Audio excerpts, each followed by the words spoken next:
ஒரு அழகான இடம் இல்லையா? வீடியோ முடியும் போது இந்த இடத்த ஃபுல்லாக 360 டிகிரி வியூ உங்களுக்கு காட்டுறேன். பின்னாடி தேயிலை பறிச்சிட்ருக்குறாங்க, உங்களுக்கு தெரியும். ஜூம் பண்ணி பார்த்தா தான் தெரியும். அதாவது ஓஷோ பாலியல் உறவு பற்றி சர்ச்சைக்குரிய கருத்து தெரிவித்தார் என்று சொல்கிறார்களே, உண்மையா அப்படின்னு. சர்ச்சைக்குரிய கருத்துன்னா என்ன? அதாவது இருக்கிற உண்மையை சொன்னா அது சர்ச்சையா? அதாவது நம்மளுடைய இதை பொறுத்த வரைக்கும் அது ஏதோ ஒரு ரகசியமான ஒரு விஷயம் அப்படின்னு சொல்லி ஓகே, அது வந்து 2 பேருக்கு நடுவுல உள்ள உறவு தான். ஆனா இதுல வந்து ஒரு ஞானிக்கு வந்து எந்த ஒரு விஷயமா இருந்தாலும் அதனுடைய வேர் வரைக்கும் அவங்களுக்கு வந்து தெரியும். ஒரு ஞானிங்கிறவங்க போதிசத்துவா, அர்க்கதாக்கள் 2 வகைப்படும். அர்க்கதா அப்படின்னா அவங்க வந்து ஞானம் அடைஞ்ச பிறகு சைலண்ட் ஆயிடுவாங்க, யார்கிட்டையுமே பேச மாட்டாங்க, ரொம்ப அப்படியே ஃபுல் சைலன்ஸ் ஆயிடுவாங்க, அவங்களால பேச முடியாது.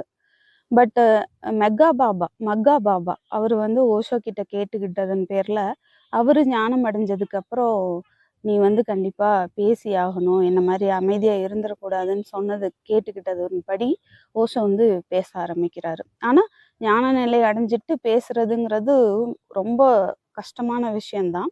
ஆனா ஓஷோ வந்து மக்களுக்காக, நம்மள மாதிரியான மக்களுக்காக பேச ஆரம்பிச்சிட்டாரு. அப்போ பேசணும், எல்லாத்தையும் ஷேர் பண்ணணும், தன்னுடைய ஞானத்தை எல்லாத்தையுமே ஷேர் பண்ணணும் அப்படின்னா அதுல நல்லது கெட்டது இல்ல, இதை சொன்னா சர்ச்சையாகும், இதை சொன்னா நமக்கு வந்து ஒரு தவறான பேர், அதாவது செக்ஸாமியர் அப்படிங்கிற தவறான பேர் வந்து கிடைக்கும், அதை பத்தின எந்த பயமோ கவலையோ அப்படி எதுவுமே அவருக்கு இருக்கிறதுக்கு வாய்ப்பு இல்லை, இருக்காது. எந்த ஒரு ஞானிக்கும் இருக்காது பேச ஆரம்பிச்சிட்டாங்கன்னா. அப்ப ஓஷோ வந்து எதுக்குமே பயப்படாதவர், நமக்கே தெரியும். இல்லைன்னா அமெரிக்காவில் போய் உட்காந்துட்டு ரொனால்ட் ரீகன், அப்போதைய அதிபர் ரொனால்ட் ரீகனையும் அவரோட மனைவி நான்சி ரீகனையும் பற்றியுமே வந்து காமெடியாக நிறையா ஜோக் சொல்லிட்டு இருப்பாரு. அந்த தைரியம் வந்து எத்தனை பேர்த்துக்கு வரும் இல்லையா? அப்போ அது வந்து சர்ச்சைக்குரிய விஷயம் இல்லை, அதை பற்றின சூட்சமான விஷயங்களை வந்து அவர் தெரியப்படுத்துறாரு. இந்த ஆண் வந்து பெண்ணுக்கு இழைத்த மிகப்பெரிய துரோகம் வந்து அந்த பாலியல் உறவுலேருந்தே ஆரம்பிக்குது. எப்படி அப்படின்னா, ஒரு ஆணால வந்து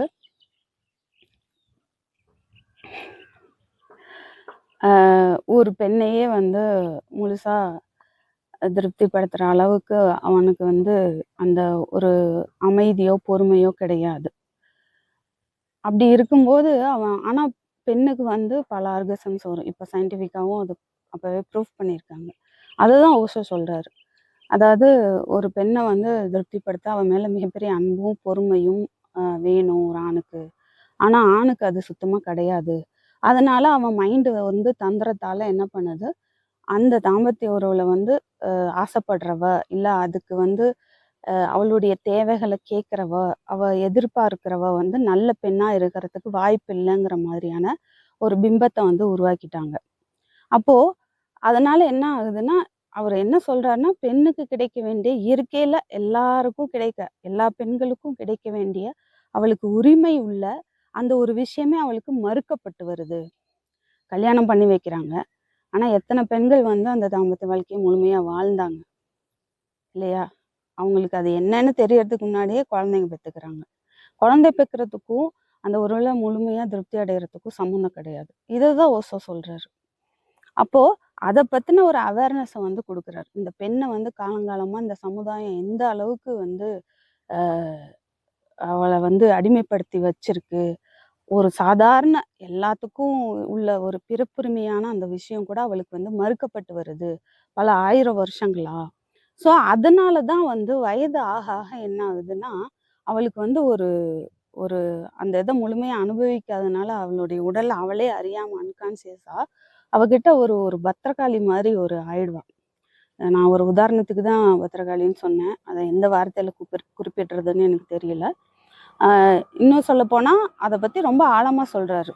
மருமக கல்யாணம் ஆகி வரும்போது மாமியார் வந்து ஏன் வந்து அவ்வளோ கொடூரமா மாறுறா அப்படின்னா அது காரணம் வந்து அவளுடைய வாழ்க்கையை வந்து முழுமையா கணவன் கூட வாழ்ந்திருந்தானா அவ வந்து மருமகளும் மகனும் வாழ்றத பார்த்து சந்தோஷப்படுவா.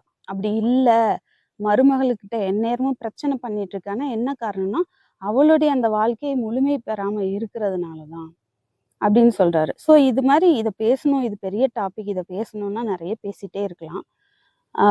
அடுத்தடுத்த வீடியோக்குள்ள கண்டிப்பா பார்க்கலாம். இதெல்லாம் சர்ச்சைக்குரியதுன்னு நீங்க சொல்லுவீங்களா? அதே போல பெண் விடுதலை ஒரு புதிய தரிசனம் அப்படிங்கிற ஒரு புத்தகம், பெண்ணின் பெருமை. இந்த புத்தகத்தெல்லாம் படிச்சு பார்த்தீங்கன்னா உங்களுக்கே ஒரு அவேர்னஸ் வரும். அதாவது கணவன்களுக்கும் அதை பத்தின அவேர்னஸ் இருக்கிறது இல்ல, மனைவிக்கும் அதை பத்தின அவேர்னஸ் இருக்கிறது இல்ல. நிறைய இப்ப விவாகரத்து வாங்குறது, கணவன் மனைவிக்குள்ள வந்து வேண்டா வெறுப்பா வாழ்க்கையை வாழ்றது, இது எல்லாத்துக்குமே காரணம் என்ன அப்படின்னா அந்த தாம்பத்திய உறவு சரியா முழுமையா இல்லாததுதான். ஸோ இதை எப்படி நம்ம சர்ச்சைக்குரியதா எடுத்துக்க முடியும் சொல்லுங்க? இருக்கிற ஒரு விஷயத்த தான் அவர் பேசுறாரு. அதை தைரியமா பேசுறதுனாலயே அவருக்கு வந்து என்னென்னவோ பேர் இந்த சமுதாயம் கொடுத்துருக்கு. என்னன்னா ஆண்கள் பொறுக்க மாட்டாங்க. வந்து அவங்களுக்கு வந்து அவங்கள பொறுத்த வரைக்கும் பத்தினி கற்பு கரசின்னா அவ வந்து தாம்பத்திய வாழ்க்கையில விருப்பம் இல்லாம அதுல கணவனோட இஷ்டம் தான் தன்னோட இஷ்டம், அப்படியே ஜடம் மாதிரி இருக்கிறவ தான் நல்ல பெண், பத்தினி கற்பு கரசி அப்படின்ற மாதிரி போதிச்சு வச்சிருக்கிறாங்களே. அவங்க எப்படி இதெல்லாம் இந்த உண்மையை வந்து அக்செப்ட் பண்ணிக்குவாங்க? ஆனா உண்மை அதுதான். உண்மையிலுமே அட்லீஸ்ட் இது வரைக்கும் இது தெரியாட்டி கூட ஆண்கள் இது தெரிஞ்சதுக்கு அப்புறம் அப்படின்னா என்னங்கிறத வந்து முழுமையா தெரிஞ்சுக்கணும். ஆஹ் ஆஹ் சரியான காலம் வரும்போது இதை பத்தி இன்னும் விரிவா பார்க்கலாம். இப்போ இன்னைக்கு நடந்த ஒரு சம்பவம் பார்த்தீங்கன்னா ஃபேஸ்புக்ல என்னோட அக்கௌண்ட்லேயே வந்து ஓசோ வந்து ரொம்ப தப்பா ஒரு ஆள் வந்து அவன் ஒரு செக்ஸ் சாமியார் அப்படின்னு சொல்லி போட்டிருந்தாரு. நான் அதை பெருசா இது பண்ணலை. ஆனால் அதுக்கப்புறம் சரி நான் ஓசோவை நேசிக்கிற மற்றவங்க வந்து அதுக்கு பதில் சொல்லுவாங்கன்னு நான் அமைதியாக விட்டுட்டேன். அதுக்கப்புறம் அவங்க பதில் சொன்னதுக்கு அப்புறமும் பார்த்தீங்கன்னா திரும்ப திரும்ப அந்த ஆள் வந்து பார்த்தீங்கன்னா ஒரு மாதிரி ஓஷோவை பற்றி பேசிட்டு இருக்காரு. அப்போ நான் வந்து நீ மிகப்பெரிய சத்தியத்தை தவற விடுகிறாய் நான் ஏன்னு போட்டிருந்தேன். இதை பார்க்குறவங்களுக்கு கூட ஷாக்காக இருக்கும். அதுக்கப்புறம் நிறைய பச்சை பச்சையாக ரொம்ப அசிங்கமாக பேசினா அதுக்கு நான் சரியான ஒரு பதில் சொல்லியிருந்தேன். என்னன்னா இந்த வார்த்தையை சொன்னா பெண் அடங்கிடுவா, கொச்சையா பேசினா அடங்கிடுவா, அவளை அடக்கிடலாம் அப்படிங்கிற ஒரு மனப்பாங்கு வந்து எல்லா ஆண்களுக்குமே இருக்கு. அதுவும் சோசியல் மீடியாவெல்லாம் பெண்களை பேசுற வார்த்தைகள் வந்து கொஞ்சம் நஞ்சம் இல்லை. அவங்க டீசெண்டா நல்ல விஷயங்களை வீடியோ போட்டா கூட அவங்கள வந்து அவ்வளோ கேவலமா போய் பேசுறது, பச்சை பச்சையா பேசுறது, இதெல்லாமே வந்து அவனுடைய அடக்கப்பட்ட அந்த காமம் தான் அதுக்கு எல்லாமே காரணம். அவனோட இயலாமை, ஆற்றாமை, அதை எங்க கொட்டுறது காட்டுறதுன்னு தெரியறது இல்லை. ஸோ ஒரு ஓசோ சன்னியாசியா இத்தனை வருஷமா நான் வந்து கிளாஸஸ் எடுத்துட்டு இருக்கேன். இதெல்லாம் கூட நம்மளால ஏத்துக்க முடியாம இல்லை. அதனால அவங்க சொல்றதெல்லாம் வந்து பாத்தீங்கன்னா அவங்களுடைய மனநிலையை தான் காட்டுது. அதனால ஓசோ சன்னியாசியா இருக்க நீ என்ன நாயேன்னு பேசுற, நீ என்ன, அதெல்லாம் கிடையாது. என்னன்னா இப்படிதான் நல்லவங்களா தான் இருக்கணும், இல்ல இந்த மாதிரி இருந்தாதான் நல்லவங்கன்ற கட்டுப்பாடை வந்து ஏற்படுத்தினது யாரு? அதனால எனக்கு வந்து என்னோட மாஸ்டர் சொன்னா நான் அப்படி பேசதான் செய்வேன். ரொம்ப ரொம்ப மோசமா பேசும்போது என்ன ஆகுனா அதுக்கான பதில் நம்ம தரதான் வேணும். இது என்னை பத்தி யார் என்ன நினைச்சாலும் அதை பத்தி கவலை இல்லை. எனக்கு என்ன ஃபீல் ஆகுதோ அதுக்கு அந்த மாதிரிதான் என்னால பேச முடியும். ஒரு போலித்தனமான ஒரு போர்வையை போத்திக்கிட்டு இருக்க விரும்பலைன்னா ரொம்ப ரொம்ப கொச்சைப்படுத்தி பேசுறது பெண்களை, இதெல்லாமே தெரியுது இல்லையா? அவன் வீட்டுல வந்து அவங்க மனைவிய வந்து அவன் எந்த அளவுக்கு நடத்துவான் அப்படின்னு.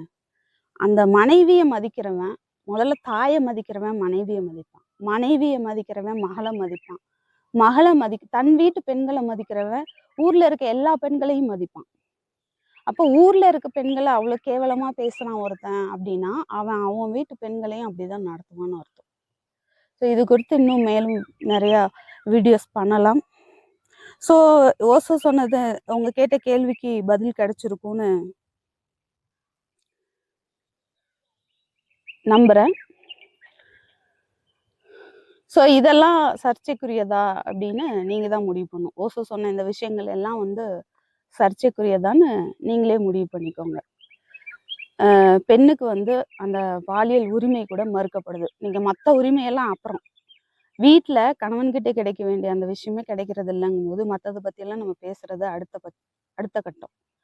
இதுலேருந்து நீங்களே முடிவு பண்ணுங்க. இந்த உண்மையை வந்து பெண்ணுக்கே தெரியாத இந்த உண்மையை வந்து எடுத்து சொன்னது வந்து சர்ச்சைக்குரிய விஷயமா இல்லையா அப்படின்னு கீழே கமெண்ட் பண்ணுங்க. நன்றி. இந்த இடத்த நான் உங்களுக்கு இப்போ சுற்றி காட்ட போகிறேன். ஆழமான ஒரு டாபிக் பேசினதுக்கப்புறம் இந்த முழு இயற்கையை ரசிக்கலாம். என்னோட சேர்ந்து வாங்க.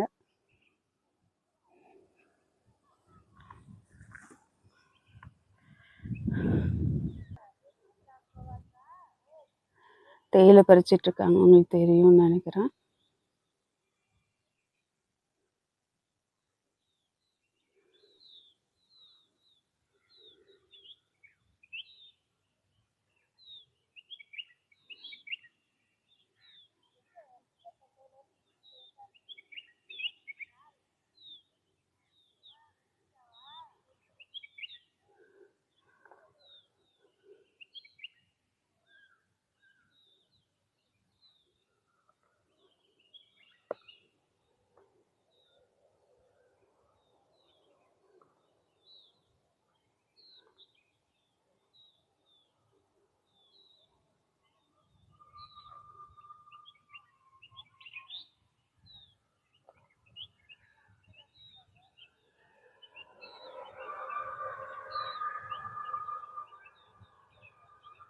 ஊட்டி கோத்தகிரி வரவங்க நிறைய பேர் இந்த மரத்தை பார்த்துருப்பீங்க.